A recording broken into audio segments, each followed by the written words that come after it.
Ladies and gentlemen, we are back in business with three more phenomenal athletes, which you all most probably recognise: Femke, Ditaji, and of course Karsten there, right on the end. And I did say, Karsten, we are two thorns between two wonderful roses here, right? Yeah. We know Story of my life. Yeah, we know our place. We know our place. Okay, I was always trying to decide who to start with the first question with, right? And I decided I'm going to go to Karsten. Do you mind? And I tell you why. Because I'm going to test his knowledge on himself here in Weltklasse Zürich. Let's go. Here we go. Ooh, that was a confident let's go. 2017, where did you finish and what was your time? Oh, wow. I remember reaching the finish line. Maybe I was second? Yep, correct. Who's in front of you? Karen McMaster? Correct. Yeah. Oh, you're good at this. All right, that's 2017. 2018? Karen McMaster again, I got second. Yeah. He's correct. He's correct in a sense. And then 2019, it all changed.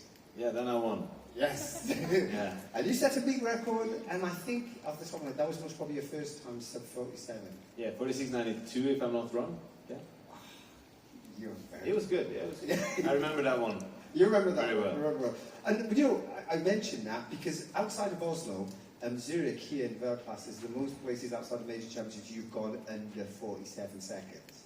So it must be a good place for you here in Zürich. It's a very special place. I always love coming here to Zürich, and I've been here for almost 9 years now consistently. So it's a fast track. It's always a great audience, and usually the final has been here. I love it when the final is here. It's such a shame it's not here this year as well. Well, you know, we have to split things. We can't take it all. I don't think so. Yeah. It's just with the wins. You don't share your wins, right? You try to keep them to yourself. I hear you. Now, Ditaji, I'm going to come to you now because last year I sat in the stand and the gun went in the women's 100 hurdles and everybody was off, right? And the back end of the race, you started clawing people back in, clawing them back in, and you came to the final barrier and you hit it. And I was fuming, absolutely, because I saw somebody who was going to go under 12.30 here in Zurich, and I was like, this is looking very exciting. You did set a national record, right? It was 12.40. Yes. Yeah, at that time you ran 12.40. But the way you ran it said to me that there was something special going to come in the World Championships, and you didn't let us down. But after Zurich, did you feel that you could do something special at the World Championships? Yes, and I actually remember you telling me, which was also very special, you were like, you hit that last hurdle, but that just means there's so much more to come for Tokyo, and I was like, yeah, hopefully. Yeah. And I mean, yes, I felt like last year I had a season where I always had like good races, but not quite like the best race. Always something that was missing, and I had like, the season was long, and World Championships was like at the end of this very season, so I was like, okay, I feel like, especially that race in Zurich was like, okay, there's more, because I was able to run my record back then, like with like a very bad last hurdle. So yeah, it gave me a lot of confidence for what was then to come. And we've got Weltklasse again happening. Are we hoping for the same situation without you hitting the last hurdle this time? Hopefully no hurdles. I don't want to hit any hurdles, but yeah, I'm really excited to be running again here. Like you said, Zurich is a very special place. It's a very nice meet. I love to be running in front of the home crowd. It's always so special for us, so I'm really excited to be running here and to not hit any hurdles. I'm going to make you really annoyed with yourself even more now, right? Before I come to you, Femke, right? Really. Do you realise if you did hit the last hurdle last year, the winning time was 12.30, the meet record's 12.29, and you most probably be meet record holder right now. I just thought I'd throw that in and rub it into you. I think that's part of the sport, that sometimes you don't have to like think about the what ifs. I would have had that perfect race. I think I was very lucky last year that I had like the perfect race that I needed at the right moment, so I don't think I would change my race with the timing. Absolutely not, absolutely. And it was never luck. It's all the hard work. It was the commitment. It was just skill that delivered it there. Femke, on you. I mean, you lined up and you ran a big record, right, in the 4 hurdles last year. When you just finished, did you ever be thinking, okay, this time next year I'll be in the 800 metres after watching Audrey just beat Georgia in the 8? Was it already in your mind that potentially 1 year later you'd be on the track against them? I mean, yeah, I think so. I wasn't sure if I would straight away make it into all the Diamond Leagues, but I knew, like, okay, next year I will probably not be lining up on the hurdles here. Is it feeling slightly of sadness that you've put something behind you when you were so skilled at it to try something new? No, I think it's more something positive, and it was something nice that I was like, okay, it really felt after Tokyo like almost a perfect full circle. So I think it was for me more very exciting to have that in the past. Also know it's in my legs. I mean, I never say never, I won't be back. I also don't say I will be back on the hurdles, but no, I think it was more really positive for me. So when you look at Karsten, do you think to yourself, Karsten, man, step up? I don't think he will go to the 8. I don't know if you want. I started copying Femke a little bit with the mix relay and stuff, but 800, it looks painful. Yeah. Yeah, and he can skip the mix as well, that's okay. Yeah, okay. And I was thinking, but this man started as a decathlete, right? So he should be able to run a decent 8, right? Yeah, that's true. And he tried the 100 here, so you have tried the 100 for hers and 8. I've been around. Absolutely. I mean, it's been I was going through the checklist because I love going through all the stats and everything. I love the stats. I love the facts of the sport. And Karsten, I think it's 19 times now. I think you've gone sub 47 seconds. I just bumped into Ed Moses, who is an icon of mine, and I love the fact that Ed went 108 races unbeaten, and his personal best, I'm going to say, was only 47.01, I think, or 03. 02, actually. 02, yeah, something in between, right? With that in mind, do you ever kind of reflect and go, do you know what, I'm so pleased with what I've done already? Wow. Sometimes, yeah, when I think about it that way, but on the other hand, you can't get too satisfied, right? I think for me, it's about to infinity and beyond. I always wanna go further. I always wanna push more, and I always wanna be faster. So I'm thinking more about 45.94, and I'm still, very happy that I was the first to go sub 46, and I dream about doing it again. But it's difficult. It was a very special day where we pushed the limits for the 4-meter hurdles, and I'm still searching that trail. It's there. The competition is there. Your ability is still there. Are we just looking basically potentially just conditions to make that happen again? It's many things, of course, conditions as well. It's the setting also, and I think now in the 4-meter hurdles as well. There are 3 guys. We are 3 guys that are really pushing. We run sub 47s on the regular. People might get a little spoiled, I think, because it's super hard and it's really high quality. So I think actually people are getting a little spoiled and maybe underestimating a little bit the level of 4-meter hurdles men right now. It's very high, and also in the women's, especially last year, also it's been something completely different if you look at it historically. Yeah, I'm smiling to myself because I was thinking, well, it's your fault. Like we expected it high levels because you guys are producing high level performances. So yeah, you do spoil us, which is good, and this is what we want. So I always want to win, and now it's not enough for me to run 46.9 and win. I need to run sub 46.5. So yeah, different times. Okay, we can live with that. I guess I have no choice. Easy for you to say. I just watch, right, smile in that sense. I mean. What Karsten was talking about, Ditaji, I mean, that was constantly in the women's 100-meter hurdles. Always. You never get a break, no chance. You can go to the smallest meeting in the world, there'll be someone who can run 12.5 in that competition. So how do you deal with that mentally? Because it's hard, I guess, when you just want to rest, you just want to break. No, I think it's I think it's what makes us run fast. I think it's what is like the reason that everybody is running so fast is that like the woman next to you, they're not going to run like a mediocre time. You have to really bring the absolute best race. And I think for me, it was actually really interesting, especially last year. I feel like that it was so close. There was like, it was super close, but I felt like in Tokyo the doors were open because everybody was super strong.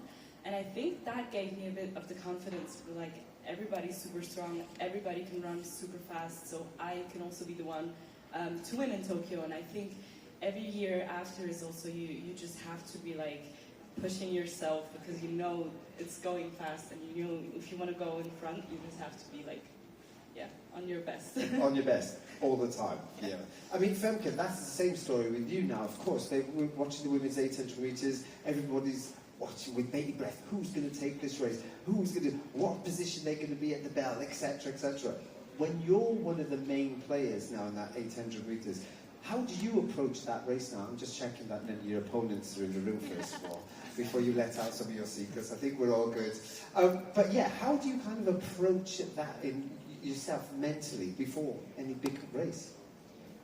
Well, I think I'm still partly learning this part of the 800 meters. It's really something new that you have to think about the others a lot more than just about my hurdles. It's not just but about getting over my hurdles and how I want to do it. I think I just try to be ready for a lot of scenarios and have some main focus points within a race that I know I want to execute well, and then find out after 2 or after 400 or 500 what your position is and how to make sure you get the best race. But I think it's just, you need to be ready to switch in your head if it's not going how you want or if it's going differently than you expected. And I think it's also a really fun part about it, and most important is that you stay calm, stay relaxed, and don't waste the energy on it. But yeah, it's new.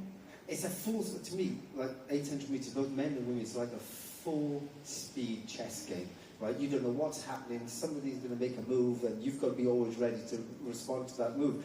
I mean, is that slightly intimidating compared to when you used to run the 400 hurdles? Because you know every hurdle's in the right place at the right time, and you just need to take it. Yeah, definitely. And also how to respond to attack. And in the beginning, if I would need to respond after 400 or 500 meters to attack, I was like, oh, I still have to run so far, but I have to like change something now. So yeah, it's really, yeah, you really need to be ready for a lot of things. And I think the best way to learn how to get ready is by experiencing it. Yeah. I'm just going to go straight out into the floor real quickly if we've got any questions coming in before I continue. Yeah, we've got some. So guys, you know, there's some online journalists as well. So they've got some questions. So we'll find out who is listening shortly and who they've got the questions for. Yeah, so I have a question for Femke from Mike Hansen, BBC Sports. Has your quick adaptation to the 800 meters surprised you? And are you ahead of where you hoped to be when you were setting goals at the start of the season? Yeah, definitely. Yeah, I think it's quite a short answer. I didn't expect to be this fast already, to run a national record, to have a medal already. So it's been very nice to surprise myself a lot on the track this year. Good, thank you very much. Anybody else there off the floor quickly before? Yep. So you can borrow mine. Yeah, thank you. So question for Karsten, you've kind of answered it already, but the level this year in the hurdles is, again, super amazing. So do you think we can look forward to something special before the end of the season? You never know. I think it's a very tight schedule now, the coming races, which maybe ruins it a little bit. I can also feel coming straight off Europeans doing both the relay and the hurdles was of course a bit tired. So then coming to Silesia to run again just a few days later, it was tough. So of course many races back to back doesn't improve the chances. That's for sure. And this is also a challenge. You know, people want fast times, but they also want to see us race more and more. So this is going to be troublesome. But you never know. Because now we're pushing each other, as I said, in the 100-meter hurdles as well, which has been, I actually forgot that. I felt bad because 100-meter hurdles women has been crazy for many, many years. Probably the biggest depth in all. So it makes you run faster. You know that you have to step up. I think maybe this year is probably one of my best years if you look at the times. But still I'm getting beaten many more races than ever before. So I guess I got to step it up. I'm just 30, so I have many years ahead of me. Anyone from the floor there quickly? No? don't worry about being a 30. I retired at 36, so you've got a long way to go. Now you're just 37. And I'm Wow, it's amazing. 37 and a half, right? It's amazing, yeah. No, it's always going to be busy times because I know when you're out there, you're doing your preparations, you're doing your warm-up, and you don't get actually that much time to see the other competitions, right? The other runners, the other races, and that's it. If you could watch an event tomorrow, because there are so many great events tomorrow with the best of the best here in Weltklasse, as we would expect, which event would you say, well, I need to see this race, or I need to see this performance? It could be field, or it could be track. Ditaji, you're looking at it and going, I don't know. It could be your own race, of course. You don't want to be watching your own race, right? Interesting to like look. Yeah, and look how it went. You can review later. But yeah, if you had the opportunity, which one, if you could have that focus on? And there's always going to be a why as well. I need to know why you've chosen that event. I don't know. Sometimes I feel like... So a very dear friend of mine, she's doing the high jump, and it's the first time for her that she's actually competing here in Zurich. It's very, very special for her. So I think, for me personally, I would love to see her do that. But then also I think like the races, you can watch them after sometimes. Like if you have a race that you want to watch, and you'll just like watch for like 10 seconds and then like, oh, okay, that would happen. Yeah. But maybe like something like the pole vault or something, which is a longer competition and like so many things happen. I feel like that would be interesting to actually like sit down and watch for a long time. Yeah, I guess that. Yeah, I like that. Femke, how about you? If you could choose one event that you just, okay, I've got to see this because I'm interested to see the result live. You just watch it. Yes, you watch it live.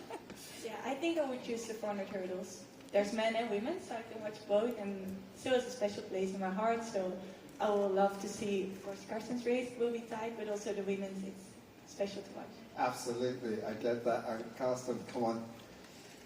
Wow, so many to choose from, but of course I would always watch the 4-meter hurdles. Now it's also women's race, I will watch that. My teammate is in the race, but I think also actually the 800-meter women's is now a really, really hot event, and this is actually what we are forgetting a little bit about in like the big jungle of world records and everything. It's actually to see people race and to have a really, really close race. And I think, you know, just looking at the 800-meter in Birmingham for women, it was just amazing to watch. It's so close and it's so competitive, and that's what I really like. I like to see people race. You like the race and the elements of it. I guess competitive. That's what we want to see. That's what we're there. I think so. That's what it's all about, like, from the beginning. Absolutely. The races that give you like the goosebumps in the last 100 meters, and you're like, oh. Yeah, it's the best feeling, right, when you watch it. And I guess, I mean, when you're going to be in this 800 meters, like Karsten says there, if you're all lined up with the last 20, 30 meters, the crowd are going to be screaming. It's just going to be... The best races to watch is actually the races you don't want to be in yourself because you're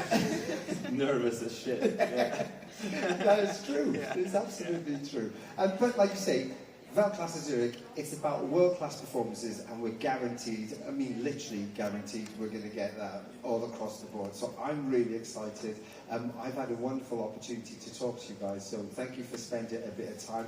Before I send you on the way, I'm just going to do a quick review. Yep, there we've got another online question. We have another one for Karsten, and it's from Annabelle Rollin, L'Equipe France.